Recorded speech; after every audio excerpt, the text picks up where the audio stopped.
Bartholomew Town. Let me ask you something. What's a near billion-dollar industry happening in the city of Providence that really has unlimited growth potential, that brings us all closer together and closer to our world, and, by the way, provides a lot of fun? It's the nightlife economy in Providence. And a new report shows that it brings in $990 million per year. And about, it says 7,900 jobs directly impacted, nearly 10,000 jobs in total. I would make the argument that that's even more. So we talk a lot about the blue economy, right? And I've been trying to introduce this notion time and time again of the new media economy in Rhode Island. And I don't just mean like news and podcasts. I mean everything that can fall under that umbrella and all the secondary and tertiary spaces that can be tapped into. And a lot of that has to do with Hasbro leaving. I've really been thinking about this as, well, Hasbro certainly seems to be leaving the state of Rhode Island. It seems like a done deal. And that started to prompt thoughts in my head about how can we become positioned to be the leader in the new media economy? Well, I'll tell you what. According to this report, we're already doing a lot, and we just haven't tapped into it. We haven't organized it in our minds the right way necessarily. And there's a lot of proactive things we can do to prop up this super sector. 30% of Rhode Island's bars and clubs are located in Providence, right? But that means 70% are located outside of Providence, which means that this thing can spill over outside of the city and into a statewide and regional context. And that's huge. There's so much to the nightlife economy that, look, I walk around, especially in the warmer months, I walk around downtown, I go to the pedestrian bridge many, many nights. And look, it doesn't have the flavor of liveliness that you wish the downtown would have on a nightly basis. And this isn't just downtown, by the way. This is Broad Street. This is all over the city. And there's a way to prop this up. In fact, I say Broad Street. Broad Street's actually one of the most activated areas. You go and there's food trucks and there's energy at night, right? But there's a lot to this. There's a lot that's required when it comes to transit, when it comes to investments in facilities and infrastructure. And obviously on a governmental level, there's a permitting process. And there's also the sub rosa level, right? The DIY spaces, which some people roll their eyes at. Other people understand that that's really what activates much of the long-term energy in any community. Do-it-yourself spaces, right? So this requires leadership. This requires outside-of-the-box thinking to grow it and to connect the dots and figure out what are the real needs of the businesses that exist in this, again, super sector of the nightlife economy. So I went to City Hall. I sat down with Providence Mayor Brett Smiley, and we had a conversation about it. And you're going to hear that coming up in just a moment here on Bartholomew Town. If you have any thoughts on this, send me an email, bill@ripodcast.com. I'd love to hear from you. I'd love to hear your ideas about the nightlife economy, the new media economy. These are things that I want to champion because I really think that Rhode Island, in tandem with some of our other strengths, blue economy, which we talked about on yesterday's episode with Roger Williams University, and just a general landscape of creative capital and potential, right? We have the opportunity to do something that we really never done, at least haven't done since the Industrial Revolution. And we can do it, by the way, without the levels of, frankly, exploitation and dissonance. And we can do this in the face of a world and a system in chaos. So join me on this. I'd love to hear your thoughts. And coming up in just a moment, Providence Mayor Brett Smiley from City Hall, my conversation on the nightlife economy. A near billion-dollar industry in the city of Providence with unlimited potential to spill over on a statewide basis. Are you looking to advance in your career or explore a new field? The University of Rhode Island now offers a comprehensive portfolio of fully online programs designed to bring world-class education to you anytime, anywhere. Choose from a wide range of flexible, asynchronous programs in business and leadership, data, tech and STEM, healthcare and pharmacy, marine and environmental science, and more. With expert faculty and innovative courses, you'll gain the skills and knowledge to thrive in today's competitive world. Are you ready to take the next step? Visit uri.edu/online and discover how URI Online can help you achieve your goals. URI Online, learn anywhere with us. The nightlife economy is something that Providence actually has been known on a national and maybe even international level for having a robust arts community, music community, club community, fine restaurants, theater. I mean, this is not new information, but what is new is the study that is essentially a composite of all of the dollars that come into the city, and then the job creation, and then also the potential and the need for interactivity between city government and those players, so to speak. Stakeholders is probably more appropriate. Your takeaway, initial takeaway on the nightlife economy? Well, I agree that the reputation, and certainly most of us, can speak to a favorite restaurant, a favorite performing arts venue, a favorite club. But to be able to actually quantify its impact was the first and most important takeaway for me.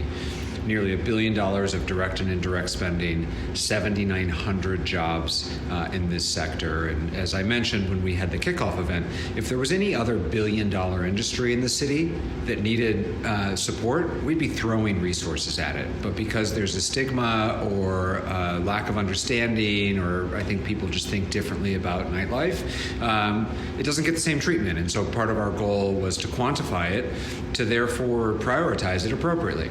The other takeaway for me is the coordination of services and the attention that it deserves in terms of, because of the employment base, what used to be referred to as the other 9 to 5, 9 p.m. to 5 a.m., where, to be perfectly honest, and I fall victim to it too, and I think I'm really pushing myself and my team to think differently now, which is, I'm asleep most nights by 11. And I'm not thinking about the coordination of city services at 2 a.m. like I am at 2 p.m., whether that's coordination of construction or parking management or other things that are happening in the city when people are getting off of work and trying to get home from a night out or from their shift. And they deserve as much time and attention and thought and care as anyone who gets off work at 5 p.m. That leads to the notion of, some people have called it, I think of Travis Escobar and the night mayor. This was something that he pushed for years under your predecessor, Mayor Lorza's administration, in an informal way. But the night mayor, I mean, you don't have to call it a night mayor, but should there be somebody in city government who is essentially responsible for overseeing the service piece, the responsiveness piece, and the coordination of resources for that other 9 to 5? I think there should be, and it was one of the recommendations in the report. Again, we might call it a nighttime economy manager or something other than night mayor, although anecdotally that doesn't offend me. Someone's happy to. Is that? Someone's happy to can be the night mayor from midnight to 5 a.m. if I don't have to. Swap out the name on the building and all that? Exactly. But it is something that we heard from businesses, because this was very much a community-led input gathering report where we interviewed dozens of business owners, employees, and others that they felt like they didn't know where to go, that they didn't have a singular point of contact, and that they sometimes had a hard time or felt like it was hard to advocate for themselves and for their industry. And so having that point of contact, someone whose entire perspective and the lens through which they see city government decisions being made is for that other part of the economy and part of the day, I think would yield real results. And so that's a recommendation we're taking seriously. It's probably something that needs to get included into a budget initiative, so it's not going to happen immediately, but I think it's a good recommendation and something I'm interested in fleshing out. Transit's a huge piece of this. What's your take on, and it's recommended in the report that at least this sector or this aspect be addressed or considered to be enhanced. Yeah. So specifically transit because this isn't just for Providence residents. I mean, you can be from Mystic, Connecticut and contributing to this economy, or Foxborough, Massachusetts. How do we get more people into and out of the city, but more importantly, how do we get them around the city? Right, exactly. I mean, we all know, and this is true of daytime and nighttime, that RIPTA doesn't work well for everyone.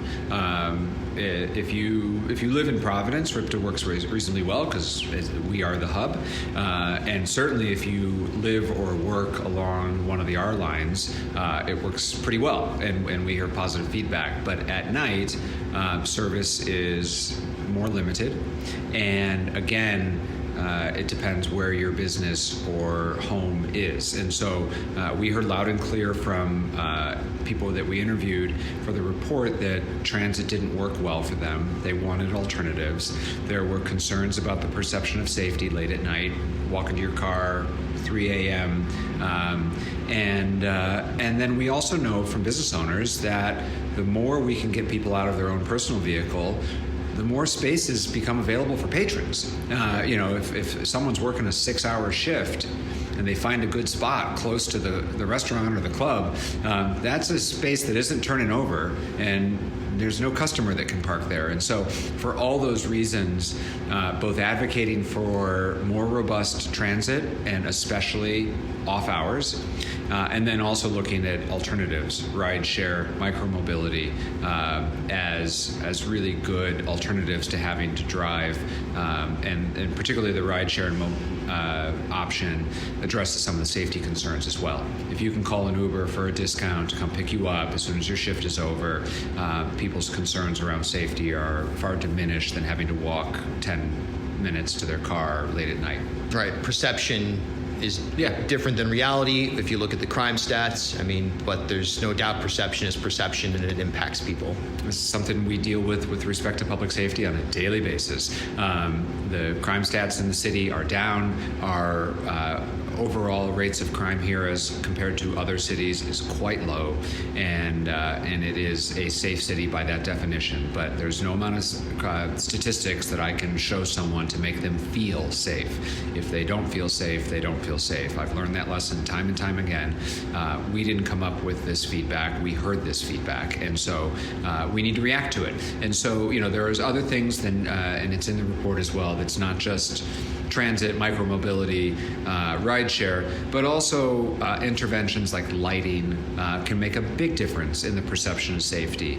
And I get that. I think all of us get that. There's something deep down inside of us that dark places are scary. Right. And so starting in the central business district, starting downtown, we have a lighting strategy that the planning department is underway with, where we're going to be adding additional lighting that we both think will be good for the economy, will improve perceptions of safety, and sort of enhance it as a destination. This is a beautiful city, and I think we've all been to places in Central or South America or in Europe where you have historic buildings that, when they're lit appropriately, actually add to a sense of beauty of the place that make it a more attractive destination. And so starting between Kennedy Plaza and Cathedral Square, we're going to be doing building and lighting enhancements both in the public space and working with private business owners to light their own buildings.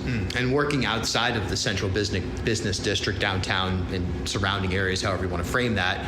Think about Broad Street. Yeah. What an amazing scene on any given night with food trucks and a lot of energy. Right. And sure, there have been problematic night venues down there as well, not much different than other parts of the city. It does seem to get singled out more and more, but that's an example of where there's energy after dark. Right. And those businesses a lot of times get, at least perception-wise, left out of the conversation. We think about Federal Hill for good reason. We think about Innovation District for good reason. Downtown, the Jewelry District, whatever. Yeah. Broad Street's amazing. It is, and you raise the point, and it's important to remind listeners that as in most things in life, I find 10% of the places are doing 90% of the problems.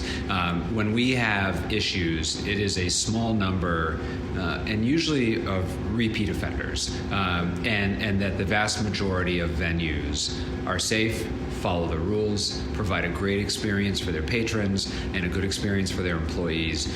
There's a couple problem spots that are geographically dispersed throughout the city, by the way. It is not in one neighborhood or another. And they're the frequent flyers in front of the Board of Licenses or being visited by Providence Police. And so, we go through a series of progressive discipline steps with those entities to try to get them to reform their ways, and then maybe ultimately shut them down if they don't. Our hope is not actually, we don't go out seeking to shut someone down. We want them to follow the rules and provide a safe environment. But it is not true that we have unsafe areas. We have a couple problem spots, and they're regulars, sadly. Broad Street is not one of those places. Broad Street is, as you say, a vibrant place with a proliferation of nighttime economy establishments, and most of them are doing great on a daily basis, and it's a fun and exciting place. And you're right, it's not just the clubs; it's the chimney trucks and some of the late night places to grab food. And this economy, we keep talking about clubs, and I think that got a lot of focus. But when we talk about the nighttime economy, it's restaurants, it's performing arts venues, it's nightclubs, and then it's the kind of ancillary services. It's the Domino's pizza guy who's delivering at 3 a.m, and anyone else who's serving people after hours. Does this change your perspective on assuming there's an allocated allotment for, that's a redundant statement, assuming there's allocation for it, PVD Fest, and how it can serve that later community and the businesses, and also sort of say to people on the outside, by the way, that $1 billion that comes in, this is what it looks like. Does this change your perspective of what PVD Fest would be, or something similar to PVD Fest? It certainly, I'll tell you, there's a couple things in this report that have changed my perspective or caused me to broaden my aperture on a few things. And it pertains to PVD Fest and others, though not directly, just sort of indirectly. So on sound, for example. Providence residents probably know that this is an area of which I've focused, and appropriately, what the report has talked about is carrots in addition to sticks. And admittedly, in my first 2 years, I've been very focused on sticks, on punitive measures for people who violate the sound ordinance or who are otherwise using excessive noise in a way that exacerbates problems with neighbors. But the reality is there are ways to also contain sound, and it's really not the volume that is a problem for me or for the city. It's effect on the surrounding areas. And so there's an example of a program in San Antonio where the city provides grants for soundproofing of venues. And honestly, if something's properly soundproofed and the neighbors can't hear it, then I say turn it up to 11. Who cares, right? And so, to then walk that back to PVD Fest and other places, I don't know that it's necessarily the hours of operation, and maybe that's something that we need to think more broadly about. It's what are the other ways, and maybe what are some incentives that we can provide for later at night activities, but still strike that balance for the impact of those activities on the neighbors. And I think with some of the festivals like PVD Fest, which is downtown, we're going to continue to work, and it's going to be a work in progress because downtown is transitioning to more and more of a residential neighborhood, and so those conflicts are going to keep happening, and I don't have all the answers. I know that it's going to be a work in progress, and probably for the next mayor and the mayor after that as well, because I don't see the residential trend reversing. And so we do need to think about strategies to allow for late night activities, but also allow for someone to get a decent night's sleep. And what's been helpful for me in this report is it's broadened my mind a little bit to realize there's maybe more than one way to accomplish that balance. So there will be a PVD Fest this year in your mind? Oh, there'll be a PVD Fest this year for sure. Yeah, I think last year, you and I have talked about it. I think last year we fixed a lot of the mistakes of the first year. I think by and large people had a very good experience. We're always sort of making little tweaks and adjustments to do better, and we have some feedback from last year that we hope to do better next year. But there will be another PVD Fest. Last question here, and something that I've been talking about a lot is this notion, and it ties into Hasbro. I think that's really what prompted the thought, but building out the new media economy in Rhode Island. And people hear that, they might think, well, what do you want, Joe Rogan to move to Providence?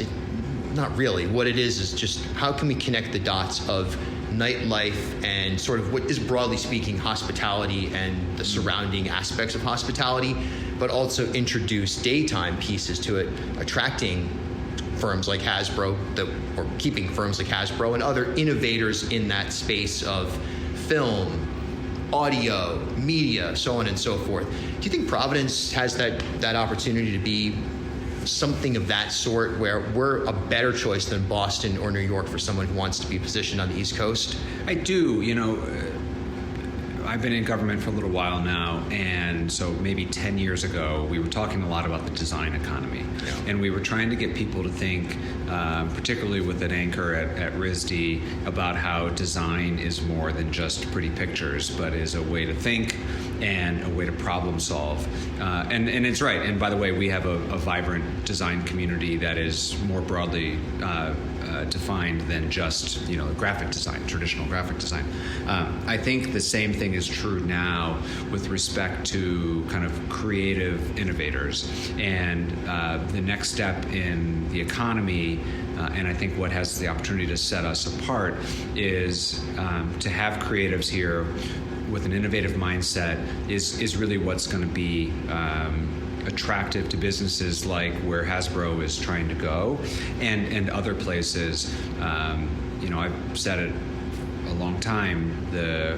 I've often thought of Providence as like, as Brooklyn is to Manhattan, Providence is to Boston, and this is the more creative, innovative, entrepreneurial cousin to the bigger city to the north, which is a little bit more traditional and constrained. And I think we should be making that pitch. There's been a whole lot of discussion and conversation, obviously, around AI in the last couple of years, and there's a phrase or a quote that I heard someone say, which is like, AI is not going to take your job. Someone who knows how to use AI is. Yep. And I feel the same way about jobs in the new economy, which is as machines are able to do more and more of the rote work, the places where you cannot replace with a machine are that creative, innovative, problem-solving solution to whatever the business challenge might be. And I think we've got a compelling case to make here in Providence that we've got the talent to produce that kind of worker, that kind of thinker, that kind of entrepreneur. Couldn't agree more. Mary, thanks for the time. Great, thank you. As Rhode Island's first ever member-owned credit union, Navigant Credit Union has been a staple in the local business community for more than 108 years. Today, Navigant is a $3.4 billion institution serving more than 136,000 members across 25 physical branch locations. But since its founding in 1915, the mission has never changed. Navigant Credit Union's team of financial professionals have remained committed to improving the financial well-being of the families, businesses, and communities they serve across Rhode Island. Learn more at navigantcu.org. Half Street Group brings a new generation's perspective to leadership communication, strategic public relations, and digital marketing. Half Street helps organizations and leaders take control of their own stories and manage their reputations. They get results for their clients by focusing on audience, message, and culture, and by leveraging their decade-long relationship with media and opinion leaders in the Ocean State and throughout New England. Join me and Half Street Group founder and president Mike Rea for a conversation every month about news of the day, the hottest media analysis, and a look behind the scenes at how impactful leaders drive conversations. Learn more at halfstreetgroup.com.